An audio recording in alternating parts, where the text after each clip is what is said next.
তো প্রথম দিন মল রোডে অ্যাকচুয়ালি বেরিয়ে পড়েছি।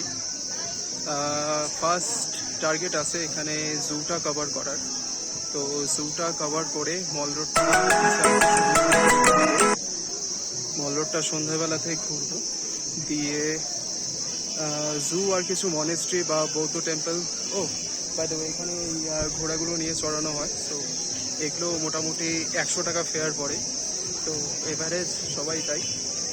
তো মল রোডটা এই মুহূর্তে ঘোরার ইচ্ছা সেরকম নেই। এখান থেকে জুটা অ্যাকচুয়ালি আমার আইডিয়া নেই কোন দিকে পড়ছে বা কিছু।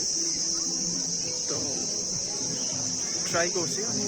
এখানে আরেকটা জিনিস নোটিস করলাম, এখানে সবাই বাইক বা স্কুটি হাঁটিয়ে নিয়ে যায়। I don't know why. Maybe কিছু তো একটা ব্যাপার আছে বা রিচুয়ালস, মেবি কিছু একটা তো অবশ্যই আছে।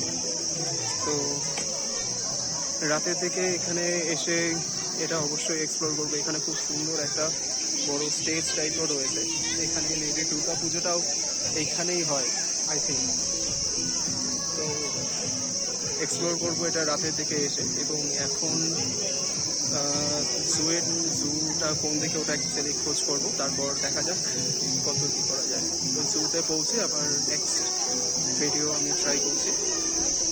আর খাওয়া দাওয়াটা এখনো অ্যাকচুয়ালি ব্রেকফাস্ট আমি করিনি। আমি এসেছি অনেকক্ষণ, বাড়ি থেকে খাবার নিয়ে এসেছিলাম, কেক আইটেমস কিছু।